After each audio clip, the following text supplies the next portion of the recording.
Hello हाँ, everyone. Trust में आपका स्वागत है। आज हमारे साथ जुड़े हैं Lalji Desai ji, the national president of Congress Seva Dal. Welcome Lalji to the show. Sir, सबसे पहले तो हम आपसे पूछेंगे, आप हमें अपने बारे में कुछ बताइए, अपने राजनीतिक सफर के बारे में, और सेवा दल से आपका क्या रिश्ता है, इस पे थोड़ा प्रकाश डालिए। जी। धन्यवाद आज के इस इंटरव्यू के लिए। मैं ये कहूँगा कि मैं सेवा दल के नेशनल प्रेसिडेंट बनने से पहले मेरा जीवन जो है वो एक ग्रामीण इलाके से मैं ताल्लुक रखता हूँ। एक पशुपालक फैमिली से जहाँ पे गाय-भैंस चरा के बड़ा हुआ, दूध बेच के बड़ा हुआ और परिवार में पहला व्यक्ति हूँ जिसको ग्रेजुएशन का मौका मिला।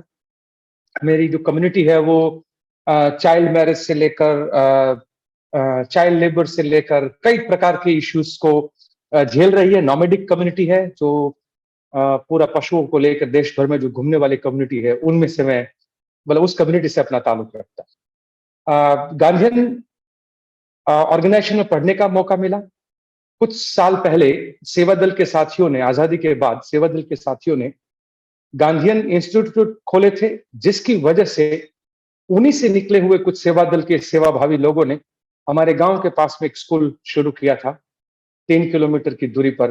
तो वहां पर उस स्कूल की वजह से, उन सेवा दल के कार्यकर्ताओं की खोली हुई स्कूल की वजह से मुझे पढ़ने का मौका मिला।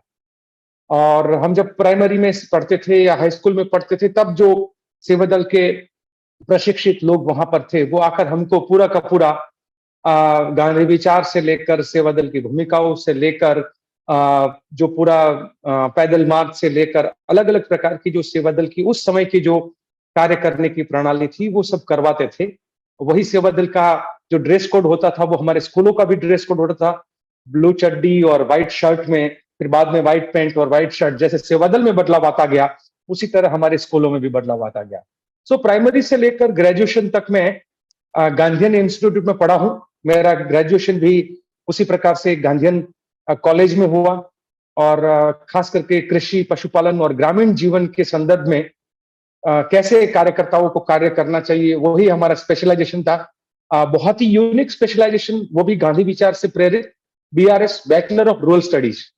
मुझे लगता है ये भारत में सिर्फ कुछ ही स्टेट है जहां पर इस प्रकार का ग्रेजुएशन होता है। उस प्रकार की कार्य मतलब कार्य करते करते मैं एनजीओ सेक्टर से जुड़ा, आगा खान फाउंडेशन करके एक ऑर्गेनाइजेशन में कम्युनिटी ऑर्गेनाइजर के तौर पे अपने कार्यकाल का 1988 में शुरुआत करता हूं और 6 गांव में आदिवासी क्षेत्र में रहकर कुछ साल काम किया। फिर धीरे धीरे उसी संगठन के अंदर, उसी ऑर्गेनाइजेशन का मैनेजर के रूप में कार्य किया। 13 साल उस ऑर्गेनाइजेशन में आदिवासियों के बीच, दलित के बीच और पशुपालकों के, किसानों के मुद्दे पर काम करते हुए एक नॉमेडिक कम्युनिटी पर काम करने वाला ऑर्गेनाइजेशन का शुरुआत किया। और उसी ऑर्गेनाइजेशन के तहत में देश और दुनिया के जो नॉमेडिक ऑर्गेनाइजेशन है उसको एक करने का काम किया। और world alliance of mobile indigenous people और मेरे ही गांव में एक नॉमेडिक कम्युनिटी की महिलाओं का शासन में क्या भागीदारी होना चाहिए उस पर कर 32 देशों की महिला लीडर्स को इकट्ठा करके ग्रामीण इलाके में हमने महिलाओं के मूलभूत अधिकार, तो एक जेंडर इक्विटी का ट्रेनर के रूप में काम किया हूं। एक पार्टिसिपेटरी टूल्स एंड टेक्निक्स को डेवलप करने का काम करके वो कार्य कर रहा था। और खास करके जन आंदोलनों से ताल्लुक रखता हूं। 2000 में याद है मुझे, 2001 के साल में हम लोगों ने दिल्ली के अंदर संसद घेराव का कार्यक्रम किया था। राइट टू एजुकेशन के जो मूवमेंट चलाने वाले नाफरे करके एक अलायंस है, उसका मैं राष्ट्रीय लीडर था। तो पूरा ये जो शिक्षा का मौलिक अधिकार है वो लाने का, दबाव डालने का कार्य करने वाले संगठन से ताल्लुक रखता हूं। तो इस प्रकार से समानता के, जमीन के अधिकार से जुड़े हुए उस पर कार्यक्रमों में मैं कार्य कर रहा था। पॉलिटिक्स में दूर दूर तक का कहीं रिश्ता नहीं लग रहा था और लगता नहीं था कि मैं राजनीति में आऊंगा। पर जब गुजरात के मुख्यमंत्री ने एक तरीके से गुजरात के ही किसानों को बर्बाद करने का एक एसआईआर करके प्रोजेक्ट आया, स्पेशल इन्वेस्टमेंट रीजन, जो 50-50 हजार हेक्टेयर जमीन को एक साथ पूरी तरह से हड़पने का और लैंड ग्रैबिंग का वैसे तो ये कानून लेके आए। तो उसके खिलाफ लड़ने के लिए एक बड़ी लड़ाई जो लड़ी, उससे पहले छोटी छोटी काफी लड़ाई आदिवासियों के अधिकार के लिए, दलितों के मुद्दे पर, पशुपालकों के मुद्दे किया था। पर जब दो मुद्दों से मेरा जीवन में राजनीति में जो एक कहते हैं कि एक प्रवेश होने का और या उस तरह से झुकाव होने का हुआ, उसमें एक था कि 2002 में गुजरात में जो राइट्स हुए और गुजरात के राइट्स में जिस प्रकार से खुद पूरी शासन व्यवस्था जो है वो राइटिंग के सपोर्ट में लग गई और रक्षक ही जब भक्षक बनने लगे थे, तब लगा था कि मुझे राजनीति में आना चाहिए। तो और तब नॉन पॉलिटिकल पार्टी के रूप में लगा था कि अब इन संघी नाजी सोच वाले लोगों के खिलाफ की लड़ाई जो है वो खुलकर करने की जरूरत है।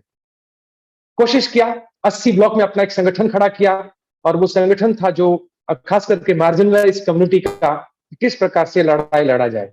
पर सभी स्वयंसेवी संस्थाओं ने मिलकर सोचा कि अगर हम चुनाव में मैदान में उतरेंगे तो इसका फायदा भाजपा को मिलेगा। तो इसीलिए फिर सोचा कि नहीं, इस प्रकार की राजनीति नहीं करनी है, हम सिर्फ जननीति का काम करेंगे और सही विचारधारा को समर्थन करेंगे। तो कांग्रेस का समर्थन किया। तो ये मेरा एक पृष्ठभूमि है।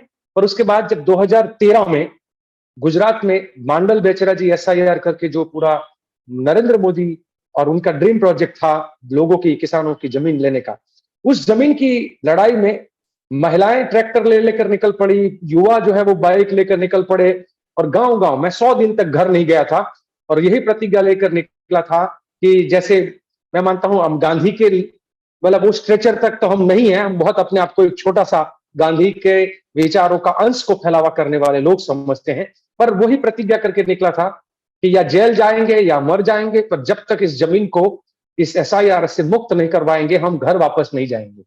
और मुझे याद है 15 अगस्त 2013 को हमारी जीत हुई थी और हमारे संगठन के साथियों ने जो चैलेंज किया था नरेंद्र मोदी को सीएम के तौर पे उनको कि 15 अगस्त 2013 को तिरंगा ध्वज लहराने से पहले अगर ये एसआईआर यहां से रद्द नहीं हुआ तो हम पूरे के पूरे गुजरात के लोग जो हैं वो किसान लोग हैं वो गांधीनगर की ओर कूच करेंगे और आपके कैपिटल को चारों ओर से घेरेंगे अपने अधिकारों के लिए। गांधी के रास्ते पर सत्य और अहिंसा के प्रिंसिपल पर ये लड़ाई लड़ रहे थे, कोई दूसरों की तरह नहीं जो कि आजकल दंगों के दंगाई करते हैं, वैसा नहीं। तो उस लड़ाई के दौरान जीत होने से लोगों का हौसला और बुलंद हुआ और एक तरफ मुझे लगता है कि कांग्रेस के जो सीनियर लीडर हैं या हाईकमांड है उनकी नजर पड़ी कि कोई एक लड़का या एक युवा लड़ रहा है तो उसको किस तरीके से। तो मुझे बकायदा गुजरात के कांग्रेस में 2014 की 15 फरवरी को मेरा विधिवत तौर पे पॉलिटिकल एंट्री हुआ और मैं 3 साल तक गुजरात में कार्य करते हुए राहुल जी को लगा होगा कि गांधी विचार से जुड़ा हुआ व्यक्ति है, संगठन का व्यक्ति है, अपने आदर्शों पर कुछ कार्य कर रहा है, तो ऐसे व्यक्ति को सेवा दल का जिम्मेदारी देना चाहिए। और शायद उनको कहीं से पता चला होगा कि मेरा कुछ सेवा दल का बैकग्राउंड भी है, बाल सेवा दल प्रकार की जो प्रक्रिया चलती थी। तो उसी हिसाब से मैं पिछले 3.5 साल, 3.25 साल से सेवा दल के राष्ट्रीय अध्यक्ष के तौर पर। जी, सेवा दल आखिर है क्या? आप अपनी नजर से हमें सेवा दल का दर्शन कराएं और उसके इतिहास के बारे में कुछ बताइए। देखिए, जब आजादी के जंग में गांधी जी के नेतृत्व में जवाहरलाल नेहरू जी के, सुभाष जी के और सरदार पटेल जी के और खान अब्दुल गफ्फार खान जी के और ऐसे कई मतलब जो महान व्यक्तित्व, मैं महान पुरुष इसलिए नहीं कहूंगा क्योंकि महान महिलाएं भी वहां पर थी, तो ये महान व्यक्तित्व जो है वो लड़ रहे थे। और उस समय पे इस देश में गौरव से लड़ने के लिए जो एक पूरा हमारे कांग्रेस पार्टी के जो प्रिंसिपल थे कि हम सत्य की लड़ाई लड़ेंगे, हम अहिंसक तरीके से लड़ाई लड़ेंगे, हम जो है कहीं पर भी दमनकारी नीति जो है वो उसके खिलाफ झुकेंगे नहीं, लड़ते रहेंगे, लाठी खाएंगे, गोली खाएंगे, पर हम झुकेंगे नहीं। ये सोच तो सही था, पर क्योंकि वो डिसिप्लिन कैडर नहीं था, ऑर्गेनाइज कैडर नहीं था। तो हार्डिकर जी ने जब नागपुर में झंडा सत्याग्रह शुरू किया, तब सरदार पटेल जी का और नेहरू जी का, गांधी जी का जो है वहां पे नजर पड़ी कि ये एक युवा जो है वो एक अलग प्रकार की डिसिप्लिन फोर्स की और झंडा के सत्याग्रह की बात करता है। तो ये हम कांग्रेस पार्टी का पहला फ्रंटल है और फ्रंटल का मतलब होता है जो फ्रंट पे आकर लड़े। तो हम अग्रिम संगठन के रूप में जिस प्रकार की गांधीयन विचारधारा, नेहरूवियन विचारधारा जो थी, उस विचारधारा के तहत हम जो लोग लड़ने के लिए एक फोर्स तैयार करना जरूरत था। तो आप देखेंगे तो पहला जो सेवा दल का ड्रेस कोड था वो खाकी वर्दी, मतलब खाकी प्रकार का पूरा था, जैसे एक आर्मी का जो ड्रेस होता है उसी तरीके से। तो आपने कहीं पर नेहरू जी को भी उसी वर्दी में देखा होगा फोटो में, कहीं सुभाष चंद्र बोस जी को भी देखा होगा।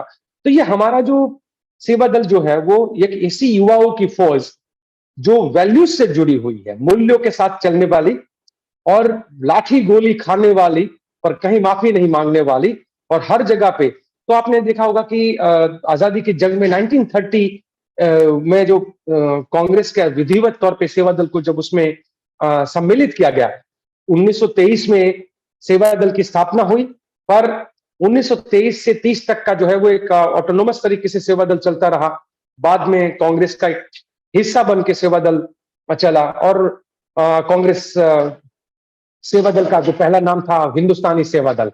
सो हिंदुस्तानी सेवा दल इस हिंदुस्तान की आजादी के लिए लड़ रहा था, हार्डिकर जी नेतृत्व कर रहे थे, और जहां कहीं कोई कार्यक्रम हो तो पहले सेवा दल की टुकड़ियां पहुंचती थी, चाहे वो आंदोलन करना है। तो वो ऐसा, जैसे आप दांडी का अगर एक एग्जाम्पल लेंगे, तो दांडी का जो नमक सत्याग्रह हुआ, वहां पर सेवा दल की टुकड़ियां पहले एक टुकड़ी जाती थी, फिर उसका कहीं ये गोरे लोग हैं उसका सर फोड़ दिया, लाठीचार्ज हुआ तो वो घायल होती थी, तो दूसरी सेवा दल की एक टुकड़ी होती थी जो उनको उठा के लाती थी, पर तीसरी टुकड़ी जो है वो फिर आगे आके लड़ने के लिए और नमक सत्याग्रह में आगे बढ़ती थी।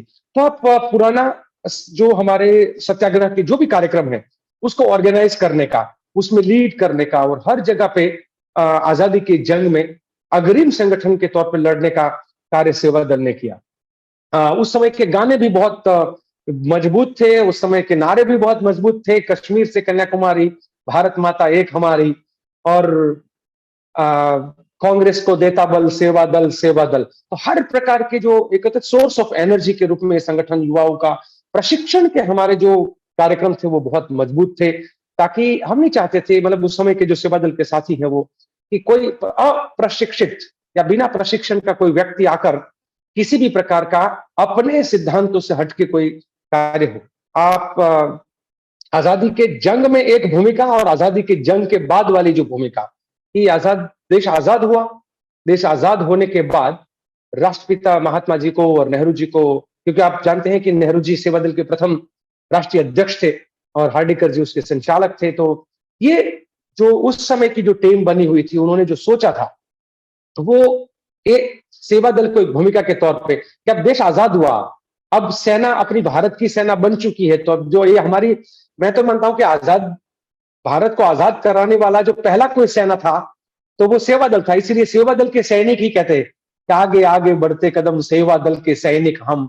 तो वो हर गाने में एक उत्साह भरने का, और उस समय पे लाठियों से खेलने का, और कहीं कहीं जरूरत पड़ी तो, क्योंकि प्रोटेक्शन के लिए कोई ऐसे इलाकों में जाते थे, तो सेवा दल की सशस्त्र टुकड़ियां भी थी, गांधीयन थी विचारधारा, अब पूरी तरह से अहिंसक थी फिर भी, क्योंकि प्रोटेक्शन के लिए भी, तो वो आपको देखने को मिलेगा। तो लगता है कि ये भारत की आजादी के जंग में लड़ने वाला पहला सेना था जो सेवा दल था, और उस समय पे एक तरफ सफेद श्वेत सेना था और दूसरी तरफ एक दूसरी सेना शुरू हो रही थी जो इस देश को बांटने का, जहर फैलाने का काम कर रहा था। हमारे से महज 2 साल के बाद वो एक दूसरा संगठन शुरू होता है, वो देश को दूसरी ओर ले जाता है। मैं उसके में आऊंगा बाद में।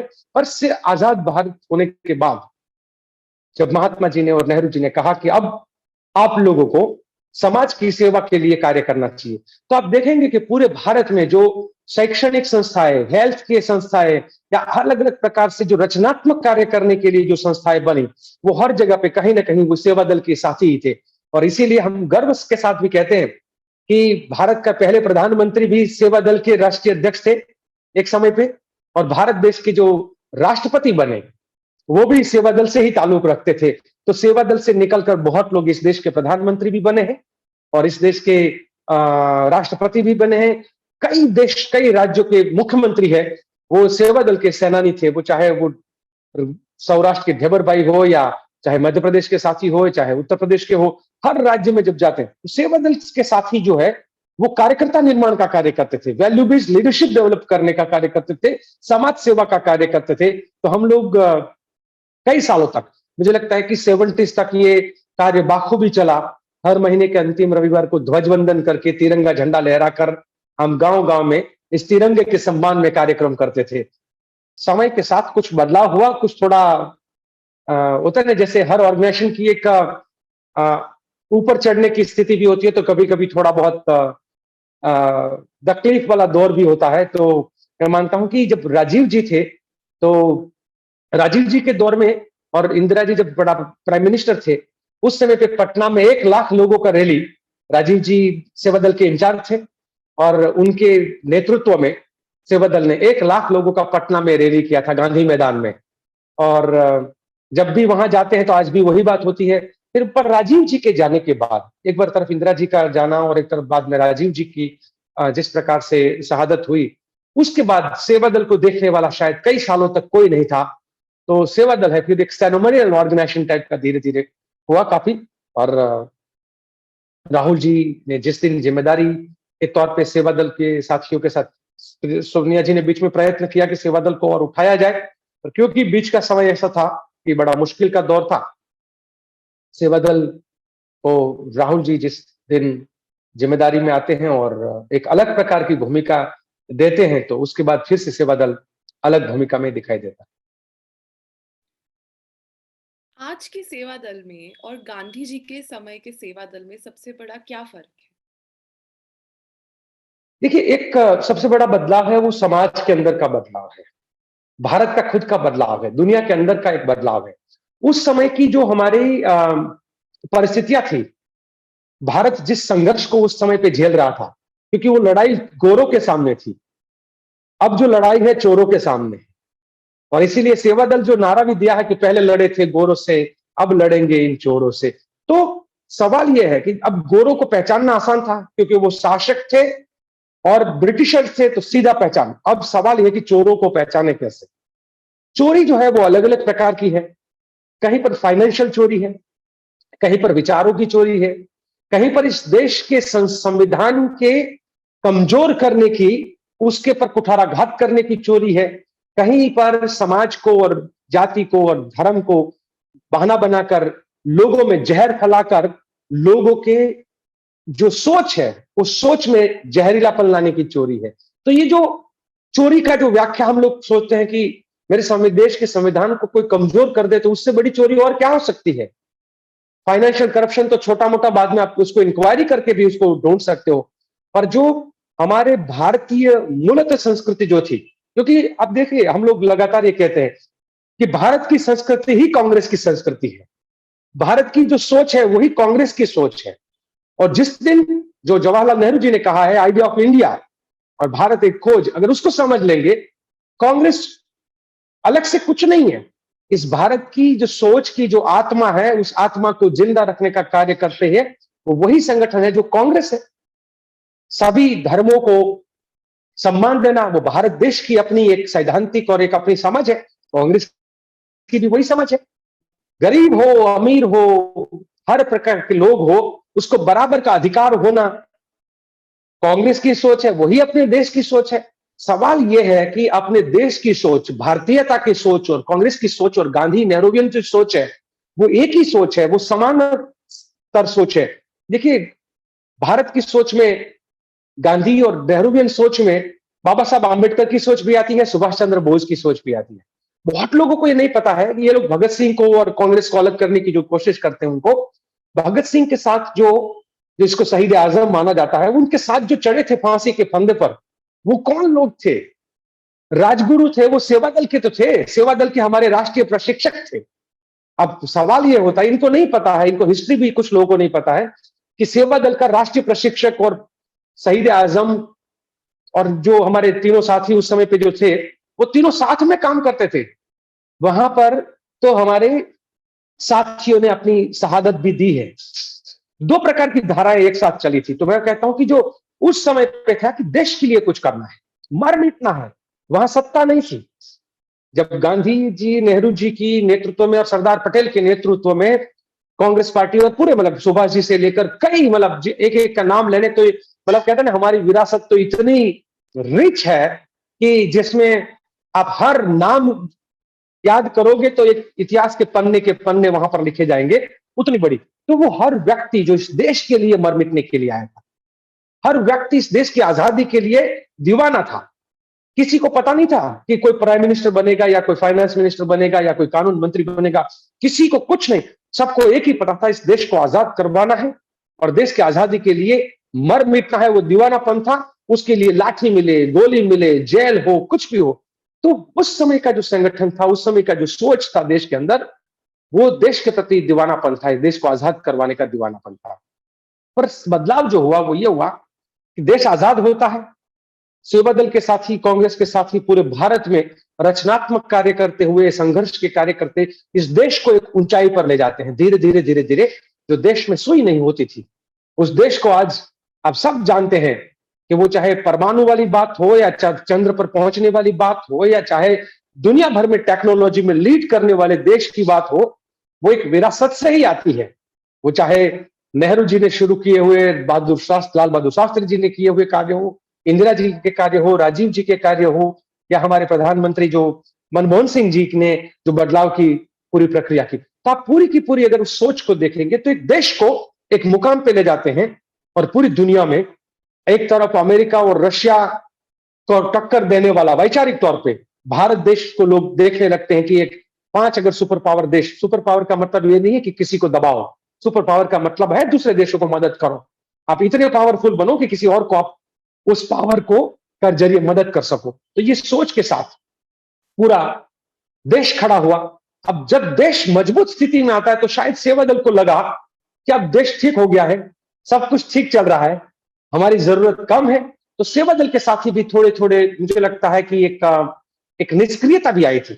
और ऐसे भी जब तक युद्ध की स्थिति नहीं होती है, सेना थोड़ी समझ सकते हैं कि अब बाहर बहुत कम निकलती है।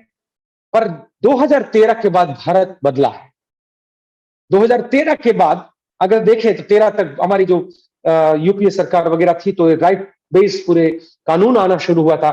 जो सत्ता का केंद्रीकरण था उसको पूरी तरह से विकेंद्रीकरण करने का कार्य, एक के बाद एक नए कानून, right to education, right to information, right to food, right to work, हर अधिकार को जनता के हाथों में देने का माननीय सोनिया जी और मनमोहन सिंह जी ने जो पूरा शुरू किया था। तो एक तरफ यह प्रक्रिया, पर 2014 के बाद एक देश में तानाशाह आता है। 2014 में एक ऐसा तानाशाह आता है कि देश की धरोहर को खत्म करने का कार्य करता है। देश के जो प्रिंसिपल्स है, भारतीयता की जो सोच है, उस सोच को मिटाने का कार्य करता है। और वो एक दूसरी सोच लेके आते हैं जो नाजी सोच से प्रेरित है। तो मैं तो बहुत बार कहता हूं कि नाजी, संघी और तालिबानी सोच है, वो एक सोच है, सुपर ह्यूमन कॉन्सेप्ट वाली सोच है, उच्च मानववाद वाली सोच है। उस सोच ने इस देश को जाति और धर्म में पूरा बांटने का शुरू किया। और तब सेवा दल के साथियों को लगा कि भाई, जैसे गोरों ने इस देश को बर्बाद किया था, इन चोरों ने इस देश को बर्बाद करना शुरू किया है। अब दोबारा हमारी जरूरत है। तो युद्ध की स्थिति दोबारा शुरू हुई है, आजादी का दूसरा जंग इस लड़ने की जरूरत है। तो अब सेवा दल फिर से दोबारा मैदान में हर जगह पे दिखाई देने लगा है। और जो बदलाव है वो मैं ये कहूंगा कि बीच की हमारी सुस्ती को उड़ाकर अब फिर से 3,70,000 के आसपास की हमारी सेवा दल की आज सेना जो है, देश भर में राष्ट्र निर्माण, जनसेवा, संगठन निर्माण और नेतृत्व निर्माण के कार्यों को लेकर पूरा का पूरा प्रशिक्षण। और कहीं पर आप देखिए कि हमारी राजस्थान की टीम ने किसान संघर्ष यात्रा शुरू की, मध्य प्रदेश की टीम ने किया, उत्तर प्रदेश ने किया, हरियाणा ने किया। तो किसान दिल्ली की बॉर्डर पर लड़ रहे थे, तो सेवा दल उनके समर्थन में पूरे देश में आके किसान संघर्ष यात्रा, किसान समर्थन यात्रा, जिस राकेश टिकैत जी को गुजरात में जाना मुश्किल था, तो सेवा दल राजस्थान और सेवा दल गुजरात में मिलकर बोला कि नहीं, किसान की लड़ाई आप लड़ रहे हैं, हम आपको सपोर्ट करेंगे, तो गुजरात में उनको एंटर करो। तो अब सेवा दल है संघर्ष और रचना का कार्यक्रम। ये जो सोच जो है भारत को खत्म करने वाली, भारत के जो आइडिया ऑफ इंडिया को खत्म करने वाली, उसके खिलाफ हम खुल के लड़ रहे हैं। कुछ नारे हैं, मैं आपके सामने रखना चाहूंगा। वो नारे से पता चल जाए कि अब नया सेवा दल, जो गांधी के समय का सेवा दल था, नेहरू जी के समय का जो सेवा दल था, वो वापस आ रहा है। और वो वापस आ रहा है वही सोच के साथ, और सीधे चैलेंज कर रहा है उस सोच को जो कॉलोनियल सोच है, जो नाजी सोच है, जो संघीय सोच है, जो तालिबानी सोच है, जहां पे पैट्रियार्की हावी है, पितृसत्ताक समाज और उच्च मानववाद का जो कॉन्सेप्ट है, उसको चैलेंज हम लोग कर रहे हैं। क्योंकि ये पूंजीवाद, पितृसत्ता और जो धर्म के नाम पर धंधा करने वाले, इस सब को मिलकर जो एक नया पावर स्ट्रक्चर जो बना है, हम उसको चैलेंज कर रहे हैं। और वो चैलेंज का ये है, आपने देखा होगा कि संघी लोग हैं, डंडा लेकर निकलते हैं, तो हम लोग उनको कहते हैं, अगर तुम डंडों से तोड़ोगे हम झंडों से जोड़ेंगे, अगर तुम्हारे हाथ में डंडा है तो हमारे हाथ में झंडा। तो ये डंडे और झंडे की लड़ाई है, झंडा जोड़ता है और डंडा तोड़ता है। दूसरा यह है कि राष्ट्रवाद का जो कॉन्सेप्ट इन लोगों ने लेकर आए हैं, शुरू करता है संघी लोग राष्ट्रवाद से, कहते हैं कि हम राष्ट्रवादी हैं। मैं खुला चैलेंज करता हूं कि तुम्हारा राष्ट्रवाद है वो खोखला है, ढकोसला है। और वो इसलिए हम कहते हैं कि इस देश का बंटवारा करने का सबसे पहला राष्ट्रवाद के नाम पर अगर किसी ने प्रस्ताव रखा था तो वो सावरकर था, जो 1937 में अहमदाबाद में हिंदू महासभा में रखा था।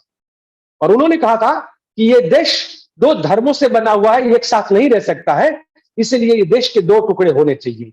ये पहली सबसे घटिया सोच अगर किसी के दिमाग में पैदा हुई थी तो वो सावरकर जी के दिमाग में पैदा हुई थी।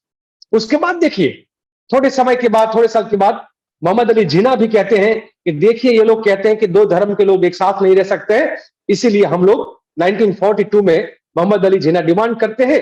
तो ये फिर सावरकर के साथी और सावरकर खुद एक और रेजोल्यूशन पास करते हैं और कहते हैं कि हम मोहम्मद अली जिन्ना के डिमांड को समर्थन करते हैं और हम ये मानते हैं कि ये दो धर्म के लोग एक साथ नहीं रह सकते। तो देखिए उस सोच के खिलाफ ये लड़ाई है।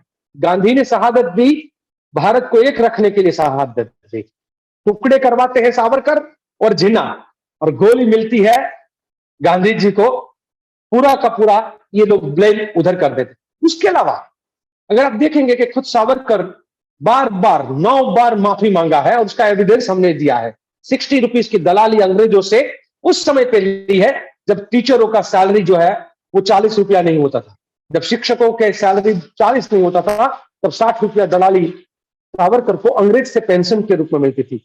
उसी समय का एक और बहुत सारे एविडेंस है, मैं अभी उसमें डिटेल में नहीं जाऊंगा, पर मैं जो कहता हूं कि उस समय से जो गद्दारी चली आ रही है, आज भी ये लोग गद्दारी कर रहे हैं। और मैं ये कहता हूं कि राष्ट्रवाद या देश प्रेम क्या होता है? देश प्रेम का मतलब है देश के लिए त्याग करना, बलिदान देना, कुर्बानी देना।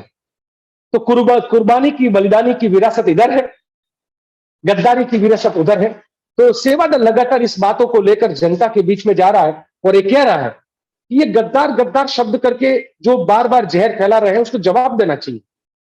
देश के झंडे को ना माने, वो किसी भी देश का गद्दार होता है, किसी भी देश का।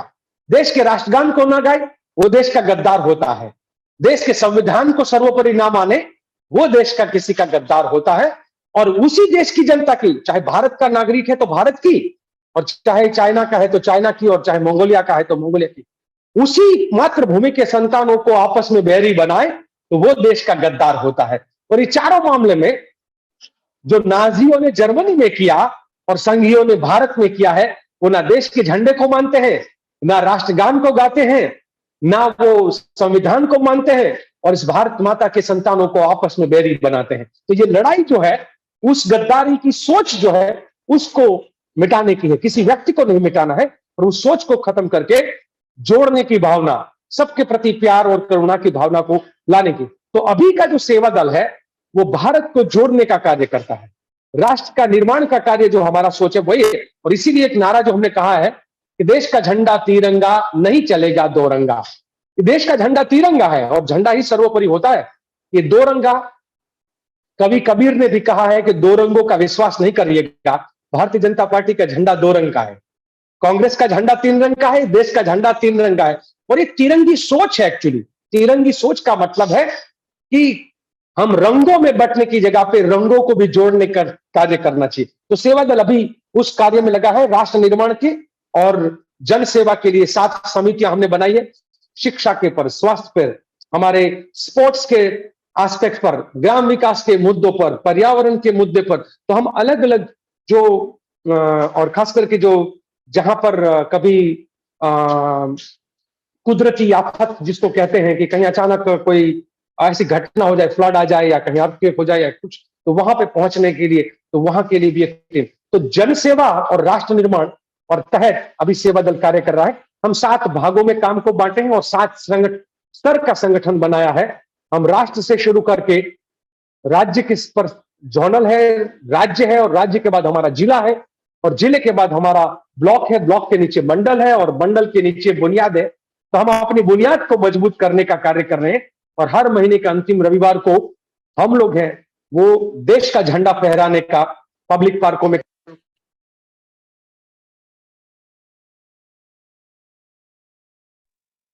लगा हुआ है।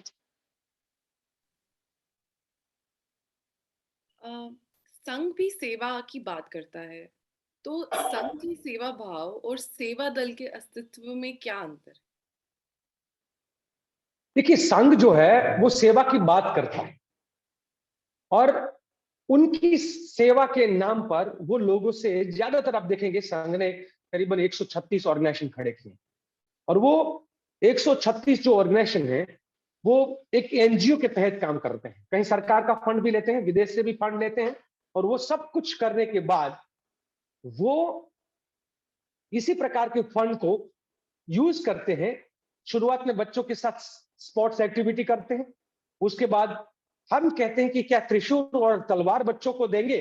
वो संघ की शाखाएं हैं, उस शाखाओं में त्रिशूल और तलवार दिया जाता है। हम लोगों ने संस्कार केंद्र शुरू किए हैं और वहां पर हम लोगों ने बच्चों को परिवार और समाज के लिए क्या हमारा दायित्व है हम उसके लिए बात करते हैं, एकता, अखंडता और बंधुत्व की बात करते हैं। तो उनकी जो सोच है वो बांटने वाली है, जहर फैलाने वाली है। हम तो कहते भी हैं कि वो लोगों के बसे बसाए घरों को और बस्तियों को उजाड़ते हैं और हम जो है लोगों का आशियाना बसाने का कार्य करते हैं। वो जो है अब देखेंगे और उनके लिए भी है कि वो दंगों के दंगाई हैं तो हम शांति के सिपाही। वो दंगे करवाने के लिए निकलते हैं। तो सेवा का तो एक उनका मुखौटा है, वो नाम सेवा, उसमें राष्ट्रीय स्वयं सेवक संघ क्यों दिया है मुझे तो अभी तक समझ में नहीं आ रहा। वो राष्ट्रीय दंगा संघ है, वो दंगे करवाने का कार्य करते हैं। और आप देखिए उनकी राष्ट्रीय कमेटी में कौन लोग बैठा हुआ है, इस भारत का प्रतिनिधित्व नहीं करता है, एक भी महिला नहीं है उनके राष्ट्रीय जो उनकी जो नेशनल बॉडी है उसमें एक भी महिला नहीं है। तो क्या ये पुरुषों का संगठन है? दूसरा है उसमें एक भी माइनॉरिटी का व्यक्ति नहीं है, ठीक है, एक धर्म का संगठन है। उसके बाद आगे बढ़िएगा, एक भी दलित नहीं है, एक भी आदिवासी नहीं है, एक भी पिछड़े वर्ग का व्यक्ति वहां नहीं है, जो देश के 80% आबादी है। और 50% अगर महिला देखें तो इस देश के 90% व्यक्तियों को जो रिप्रेजेंट करता है वो तो वहां दिखाई नहीं देता है। ये सिर्फ और सिर्फ पैसे वाले पुरुषों का अपर कास्ट का एक संगठन है जो अपने धंधों को छिपाने के लिए, अपने काले कारनामों को छिपाने के लिए संघ में जुड़ते हैं और फिर बाद में धंधा करते हैं। यही उनकी सेवा का एक तो ये जो सेवा का उनका जो नाटक आप देखिएगा वो कहीं लाशों को के साथ फोटो खिंचवाते हैं। मुझे बड़ा दर्द होता है। इस बार हमारे सेवा दल के साथियों ने कई स्मशान और कब्रिस्तान में कार्य किया, तो वहां पर कहीं पर भी फोटो खींचवा के अपना कार्य नहीं किया, कहीं पर भी उसकी वीडियो क्लिप नहीं डाली। अब संघ के लोगों को देखना, वो चड्डी और टोपी पहन के थोड़ी देर के लिए जाएंगे, फोटो खिंचवाएंगे, बाद में फंड इकट्ठा करेंगे। हाँ, उनके पास एक डिसिप्लिन फोर्स है, उस बात को मैं मानता हूं।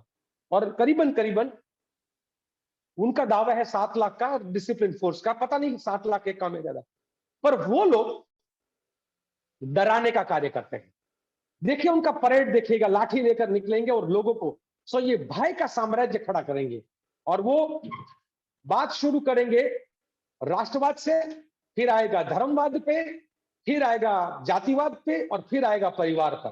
तो ये संघ का जो कार्य करने का मूलतः तरीका है, वो संघ को ये पूछना चाहिए लोगों को कि आप अगर इतनी बड़ी सेवा का भेख लेकर बैठे हुए हैं तो आप लोगों के लिए पूर्ण रूप से जो कार्य करना चाहिए बिना चंदा का कर सकते हैं क्या? बिना सरकार संस्थाओं को रजिस्टर क्यों करवाते हैं? एनजीओ के नाम पर क्यों रजिस्ट्रेशन करवाते हो? और वही एनजीओ फॉरेन फंड क्यों लेती है? तो ये पूरे चंदा पे चलने वाले, बाहर के चंदा पे चलने वाले, सरकार की चंदा पर चलने वाले संगठन है। और मैं मानता हूं कि सेवा दल का साथ, अच्छा उनके एक और है, उनके साथ जो जुड़ते हैं वो ज्यादातर एक पर्टिकुलर क्लास और पर्टिकुलर कास्ट के लोग होते हैं। सेवा दल के अंदर हर जाति, हर धर्म, दोनों, मतलब हम लोग जो कहते हैं महिला और पुरुष, और हर कोई जुड़ता है। गांव का किसान भी होता है, आदिवासी भी होता है, दलित भी होता है, मजदूर भी होता है, पशुपालक भी होता है। तो ये ऐसा क्यों हुआ संघ के अंदर कि उनके साथ जो सर्व संघ, जो उनके पूरे सबसे सर्वोच्च पद पर सर संघ संचालक जिनको कहते हैं, वो 7 बने हैं। 7 में से 6 है, वो सिर्फ चित्पावन क्यों बने? एक ही कम्युनिटी के, एक ही विस्तार के लोग क्यों बनते हैं? इस देश के अंदर बहुत समुदाय है, बहुत जाति और धर्म के लोग हैं। तो वो सेवा दल और उसके बीच में जो बेसिक फर्क है वो है कि हम पूरे भारत के साथियों के साथ चलते हैं, और वो सिर्फ एक दूसरी कट्टर सोच को लेकर निकलते हैं, जो नाजी सोच है। जी। एक सवाल ये है मेरा कि जैसे आरएसएस का एक ऑर्गेनाइज्ड कैडर है, और इस सवाल में मेरे 2 सवाल होंगे। जैसे आरएसएस का एक ऑर्गेनाइज्ड कैडर है, और भी पार्टी है सीपीएम की तरह जिनका अपना ऑर्गेनाइज्ड कैडर है, वैसे ही कांग्रेस का क्यों नहीं बन पाता है? पहला सवाल ये। और उसके साथ ही मतलब इसमें ही एक छोटा सवाल कि जैसे आरएसएस में पन्ना प्रमुख होते हैं, वो कुछ अपने कुछ घरों के इंचार्ज रहते हैं और उनको वो हैंडल करते हैं। वैसा सिस्टम क्या सेवा दल में भी है, और अगर नहीं है तो क्यों नहीं है? देखिए, शुरुआत का मतलब जो एक समय था जहां पर लोगों का कार्य करना, लोगों का दिल जीतना, वो बहुत बड़ा काम था। तो सेवा दल के साथियों ने सिर्फ चुनाव जीतने की जगह पर लोगों के दिल जीतने के कार्य कर रहे थे, इसलिए रचनात्मक कार्यों में लगे थे। पर आरएसएस के सपोर्ट से भाजपा ने, बिल्कुल, वो जितना दावा करते हैं उतने पन्ना प्रमुख भी नहीं है, उतना सब कुछ नहीं है। वो एक पता नहीं, एक हवा बना के रखा हुआ, पर फिर भी है तो उसको स्वीकारना पड़ेगा कि उसका वो काडर सिस्टम है, वो कंपैरेटिवली आज मजबूत है। पर उसके सामने ये भी देखने की जरूरत है कि अगर ये आरएसएस का और भाजपा का काडर सिस्टम इतना मजबूत है, वो लोग पन्ने पन्ने तक अगर पहुंच गए, तो आज भी मध्य प्रदेश में कांग्रेस के एमएलए को उनको क्यों ले जाना पड़ रहा है? आज भी गुजरात में एमएलए को उनको क्यों खरीदना पड़ रहा है? आज भी मणिपुर में वो लोग लास्ट टाइम क्या किया है, गोवा में क्या किया है, कर्नाटक में क्या किया है, सिक्किम में 15 एमएलए खरीदने का काम उन्होंने क्यों किया? तो अगर ये इतना बड़ा कैडर बेस है, तो फिर भी इनको मेंबर ऑफ पार्लियामेंट और एमएलए और वो सब है, वो दूसरी पार्टियों से और कांग्रेस से ला ला के उनको मिनिस्टर्स क्यों बनाना पड़ रहा है? मुझे लगता है कि ये आ, सालों से चल रहा है, चली आ रही यही बात है कि वो जितना दिखाते हैं उतने धरातल पे मजबूत नहीं है। मैं आरएसएस को और भाजपा को ये कहता हूं कि ये महज पत्तों का महल है। एक जनता का सोच का झोंका जब चलेगा हवा के झोंके की तरह, तो ये ढेर हो जाने वाला है। पर सेवा दल के बारे में, और अब जो हम मुझे सवाल पूछे, मैं अपने दायित्व तो को स्वीकार करता हूं और कहता हूं कि बीच का समय हमारा एक सुस्ती का समय गया। हमने ये सोच लिया कि अब सब कुछ ठीक है, अब ज्यादा भूमिका नहीं है। पर पिछले 3 साल से हम लोग जो लगे हुए हैं, सेवन लेयर्स ऑफ ऑर्गेनाइजेशन। अभी मैं यूपी के चुनाव की मैं अगर बात करूं तो हमने सब जगह पे तो नहीं, पर 75 प्लेस पर सेवा दल ने 2 प्रकार की टीमें उतारी है। एक है विधानसभा प्रेरक है और एक विधानसभा नायक है। लोकल जो होता है हमारा सेवा दल का साथी, वो नायक है, और बाहर से जो मदद करने के लिए आता है वो प्रेरक है। सो नायक और प्रेरक की हमारी जो जोड़ी है, वो विधानसभा के स्तर पे, और हर विधानसभा को 10 भाग में बांटकर मंडल के स्तर पे, और फिर उस मंडल को 3 भाग में बांट कर समूह के स्तर पे। सो हम लोग विधानसभा, मंडल और समूह, वहां तक हम लोग पहुंच रहे हैं।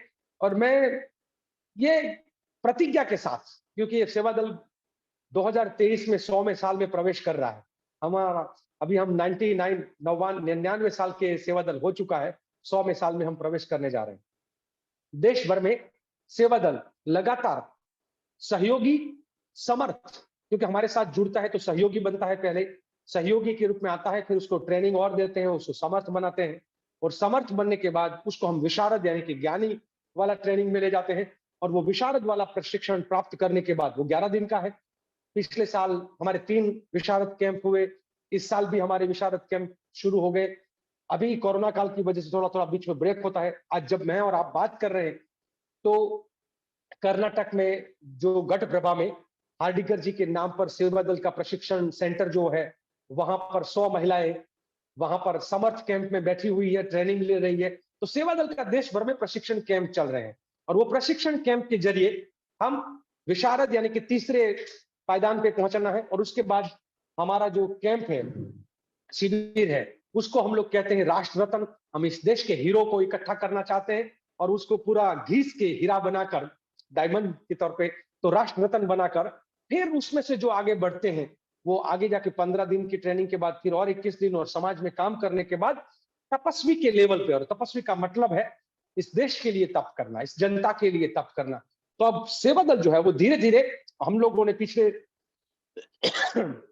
2 साल में करीबन करीबन 1500 लोगों को 11 दिन के प्रशिक्षण, जो थर्ड लेयर ऑफ जो हमारा ट्रेनिंग है, वहां तक हमने पहुंचाया है। और हम चाहते हैं कि देश भर के अंदर हम करीबन 500 लोग ऐसे तैयार करेंगे जो देश के लिए पूर्णकालीन, और ये जो लड़ाई की सोच है, शब्दों में मैं कहूंगा कि आरएसएस प्रचारक तैयार करता है, सेवा दल विचारक तैयार करता है। प्रचारक और विचारक का जो बेसिक डेफिनेशन डिफरेंस जो मैं कहना चाहता हूं वो है, प्रचारक का मतलब है प्रचार करना, और वो वही प्रचार करता है और वो अच्छे भले इंसान को प्रचारक बना देते हैं। मैं कहता हूं अच्छे भले इंसान को प्रचारक बना देते हैं। उसका मतलब क्या है कि वो वही सोचेगा, वही देखेगा, वही सुनेगा जो उनके आका उनको कहते हैं। तो वो प्रचारक तैयार करते हैं, अंध भक्त दूसरे भाषा में कहे तो तैयार करते हैं। हम विचारक तैयार करते हैं, और विचारक तैयार करने की जो प्रक्रिया है हमारी, यात्रा जो है वो हमारी, वो यात्रा ये है कि पहले अपनी ताकत को समझेंगे, पहले खुद को समझेंगे कि मेरी शक्तियां, मेरी कमजोरियां क्या हैं। मेरा अब सेल्फ एनालिसिस होगा, सेल्फ को समझेंगे, अपने गोल तय करेंगे, फिर समाज के लिए कार्य क्या करना है, देश राज्य के लिए क्या करना है, इस देश के लिए क्या करना है। फिर हम लोगों का जो है कि जय जगत का गीत है, हम लोग कहते हैं जय जगत जय जगत जय जगत पुकारे जा। तो हम जय जगत का नारा लेकर निकलते हैं कि सबकी जय, किसी की पराजय नहीं। तो ये जो सेवा दल है, और वो सही है क्या है, गलत है क्या है, वो फैसला खुद सेवा दल का व्यक्ति खुद करेगा, उसको कोई आदेश नहीं मिलेगा। तो उधर आदेशित होते हैं, हमारे स्वयं निर्देशित होते हैं। तो ये जो प्रक्रिया के तहत हम चाहते हैं और एक दावा करते हैं कि आने वाले 2 साल में हम देश के हर गांव में तिरंगा झंडा फहराने के लिए सेवा दल का कार्यकर्ता तैयार करने का कार्य कर रहे हैं। हम आने वाले चुनाव के लिए गुजरात के लिए अब फिर से अपनी 182 टीमें तैयार कर रहे हैं, क्योंकि वहां पर 182 विधानसभा की सीटें हैं। उसी तरीके से हम हिमाचल के लिए अपनी टुकड़ियां तैयार कर रहे हैं। जरूरत है और कैडर। ज्यादातर लोग ये सोचते हैं कि we are just a movement, और काफी लोग भाषण में बोल देते हैं कि Congress is not a cadre based organisation, Congress is a आंदोलन, मूवमेंट है। पर मैं ये उस बात से, कांग्रेस एक विचार है और उस विचार से आंदोलन पैदा होता है, पर वो विचार से जो आंदोलन पैदा होता है, उस आंदोलन को कैरी करने के लिए आपको कैडर चाहिए। तो आजादी के जंग से लेकर 1980 तक हमारे पास एक कैडर था, और वो था सेवा दल। और इसीलिए इंदिरा जी भी कहती थी कि कांग्रेस सेवा दल की रीढ़ की हड्डी है। और कांग्रेस की सेवा, मतलब रीढ़ की हड्डी जो सेवा दल है, वो रीढ़ की हड्डी थोड़ी बीच में कमजोर हुई थी, अब दोबारा ताकत के साथ उभर के आ रही है। और मैं लगातार कुछ शब्द, राहुल जी की मौजूदगी में भी एक शब्द हमने अजमेर में कहा था, 35 साल के बाद सेवा दल का राष्ट्रीय अधिवेशन हुआ, बीच का 35 साल नहीं हो पाया था, तो 2019 में हुआ। और उस अधिवेशन के अंदर मैंने कहा था कि हमारी विचारधारा एक मजबूत है, हमारी जड़ें बहुत मजबूत है। तो सेवा दल की विचारधारा, कांग्रेस की विचारधारा, इस देश की विचारधारा इतनी गहरी, इतनी मजबूत है, तो हम तो वो अमर पंछी की तरह है, उसको काट दो, खत्म कर दो, मार दो, जला दो, फिर भी उस राख से ऊंची उड़ान भरने के लिए लगातार तैयार रहता है। और इसीलिए लोग जो है वो सेवा दल के साथ ही आज आपको देश भर में दोबारा देखने को मिलते हैं। अंत में मैं आपसे कहना चाहूंगी कि जो देश के लोग हैं, स्पेशली जो युवा हैं, as the national president of Seva Dal, आप उनको क्या मैसेज देना चाहेंगे? कैसे आप उनको मोटिवेट करना चाहेंगे कि आप और भारी मात्रा में सेवा दल की ओर आए और ज्वाइन करें? आप क्या मैसेज देना चाहेंगे यूथ को? मैं देश के सभी युवाओं को, महिलाओं को, मतलब सभी जो अ, लोग हैं उनको ये कहना चाहूंगा कि देखिए, सबको खुद तय करना है कि सही क्या है और गलत क्या है। किसी के कहने पर सही और गलत का फैसला मत करिएगा, आपका खुद का दिमाग का इस्तेमाल करिएगा कि सत्य बड़ा है या सत्य बड़ा है। आप कौन सा रास्ता चुनोगे, सत्य का या असत्य का, हिंसा का या अहिंसा का? आपको तय करना होगा खुद की रास्ता कौन सा आप चुनेंगे। आप किसी के लिए भी बनी बनाई इमारत को गिराना बड़ा आसान होता है, किसी भी समाज में जहर फैलाना बड़ा आसान होता है, किसी भी धर्म को कौम को आपस में लड़ाना और हिंसा की गोली खेलना बड़ा आसान होता है। पर जो मुश्किल है वो तो यह है कि किसी को हाथ पकड़कर उठाना और उसको चलते हुए दौड़ते हुए करना। मुश्किल काम तो वो है जो किसी का गिरा हुआ मतलब जो जो बिखरा हुआ है उसको समेटना। जोड़ना मुश्किल है, तोड़ना बड़ा आसान है। आसान काम को हर कोई कर लेगा, मुश्किल काम को चुनिएगा। देश भारत को अगर आप चाहते हो कि मेरे देश को कोई गाली दुनिया का कोई भी सिटीजन ना दे, मेरे धर्म को कोई गाली ना दे, मेरे जाति को कोई गाली ना दे, तो ये एक बात मन में ठाननी होगी कि आपको खुद को भी तो तय करना पड़ेगा कि आप किसी देश को गाली नहीं देंगे, किसी धर्म को गाली नहीं देंगे, किसी जाति को। तो हम जैसा करेंगे वैसा सामने वाला भी करेगा। हम चाहते हैं कि समाज जैसा होना चाहिए, देश जैसा होना चाहिए, वैसा खुद का भी बर्ताव होना चाहिए। और मैं ये कहूंगा कि साथियों आइए, तय करिएगा, सहकार में आइएगा, हमारे साथ जुड़िएगा और जुड़कर देश की एकता, अखंडता और बंधुता के लिए लड़ने के लिए तैयार हो जाइए। सही रास्ते पे आ जाइए। और सही का मतलब होता है, देखिए हमको चाहिए क्या, समानता या असमानता, वो भी तो तय करना पड़ेगा। जितनी असमानता बढ़ेगी, जितनी असमानता बढ़ेगी उतनी अशांति बढ़ेगी। अगर आपको शांति चाहिए तो समानता भी होना चाहिए।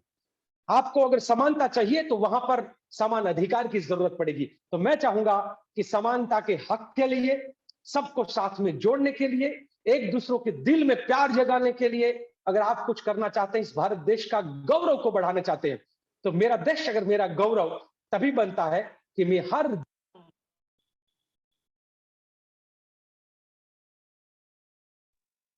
लिए आप लोग आइए, जुड़िए और देश के लिए, दूसरी आजादी के जंग के लिए आप तैयार हो जाइए। मैं यही कहूंगा। बहुत बहुत धन्यवाद हमारे शो में आने का। Thank you.